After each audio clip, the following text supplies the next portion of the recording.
Am I the a-hole for not agreeing to sleep in a bra? I, 22 female, recently went on a small family trip to celebrate my dad's early retirement. A family friend let us borrow their lake house, but sleeping arrangements meant that I had to share a room with my sister, 24 female, and her husband, 30 male, in a room with 2 beds. They're newlyweds who married quickly, so this is his first time going on a trip with us. I really didn't think it was going to be an issue because with the whole lake available to us, we wouldn't be spending much time in the rooms. The first night there was no problem. The second night, my sister pulled me aside right before I went to get ready for bed and asked me to change what I was sleeping in because her husband was uncomfortable. For context, this might be TMI and I'm sorry, I'm not a flat-chested woman. It is quite literally the most annoying thing about my life and I am sorry that I do not sleep in a bra. That being said, it wasn't like I was sleeping in lingerie. It was just a big t-shirt, but because of how I'm built, you could still tell I was braless. I never thought it was a big deal, but her husband is rather conservative in like all senses of the word. I politely told my sister no because the only things I brought were A, swimsuits, which would be even worse, B, a tight compression sports bra for beach volleyball, which I don't think is even medically advisable to sleep in, and C, a sweatshirt which I guess would disguise it more, but it was hot and I didn't want to wear it. She pressed me again and I said no, again pointing out that her husband sleeps shirtless. I don't actually care, but it seemed hypocritical to me, so I said that if I am asked to find a way to cover up more, despite wearing a shirt, he should too. She got mad and said I was being ridiculous and staring at her husband. Isn't he being ridiculous? I don't get it. Staring at her chest? God, no, I would never, and kept raising a stink and trying to involve the rest of the family, saying it was a simple request and I must be trying to tempt her husband. I loudly fired back that this wouldn't be a problem if her husband wasn't staring at my chest, which prompted my parents to have me sleep in the couch on the living room the rest of the trip. I also made a point for the rest of the trip to loudly call her husband out if he was looking too long at my chest in my swimsuit, which happened a couple of times before he learned his lesson. One thing I'm glad is I'm not one of those women who are delulu who let men brainwash them. Because in my world, is it okay for a man to sleep shirtless, but my sister has to wear a bra when she literally is wearing full coverage, something that covers her chest. And then second of all, I just feel like this was just like a plot for them to kick her out of the room so they could just be freaky and nasty. Because if he was such a gentleman and he was so conservative, he would have been like, "Oh, baby, you and your sister take the room. I'll take the couch." Because if I was going on a trip and me and my husband had to sleep in the same room as my sister, that would never happen. If my husband was a normal man, he would say, "Oh, you and your sister sleep in the room, and I'll take the couch." Yeah, like this is just weird. I hate women who act like this because like they're just weird and delusional. Like, why are you staring at your sister's husband? Why are you telling me that your husband's staring at me? And instead of telling him to not do that, you're trying to police what I'm wearing in my own body. Like, that's weird. And what does she mean? Oh, but you're probably trying to tempt my husband. Nobody wants, like, some of these women don't understand that nobody wants the raggedy men that they're with. He's raggedy, you're raggedy, stay raggedy together. Fran was not allowed to board the flight. The rest of us still went on the vacation. Now she wants us to pay her back. Am I the a-hole if I don't pay her? Throw it away and change some details.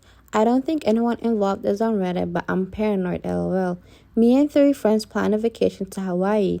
We booked the flight, hotel, and car together for a discount, and then split the cost 4 ways, so we each paid roughly $800. We also booked a couple of things to do there, totaling around $250.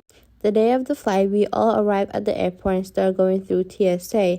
One of my friends, I call her Sarah, got stopped because she had weed pen in her bag. She said she just forgot it was in there and didn't intentionally bring it, but it doesn't really matter either way. TSA ended up calling airport PD and Sarah was not allowed to board the flight. Weed is not legal in our state. She wasn't arrested, but she was given a ticket and court date and not allowed through security.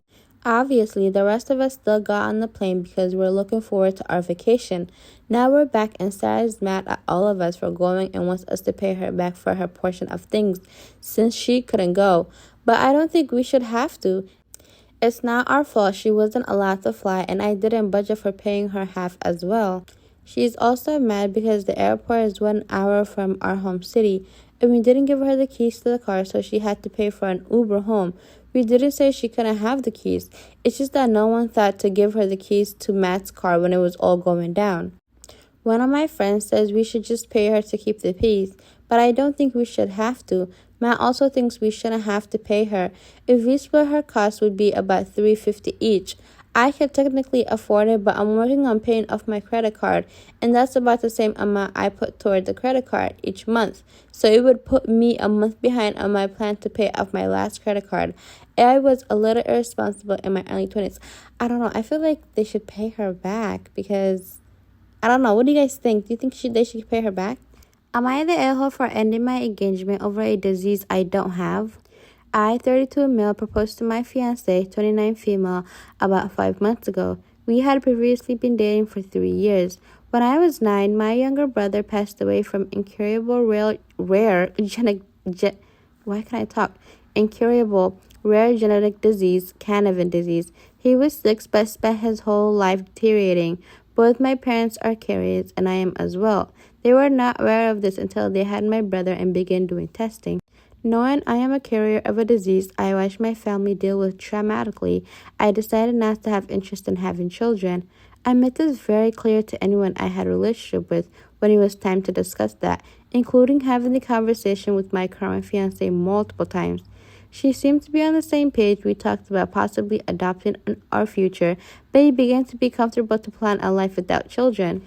Recently, her family began pressuring us to what our family will look like after our wedding. I said we're not having children, and they were shocked to hear that.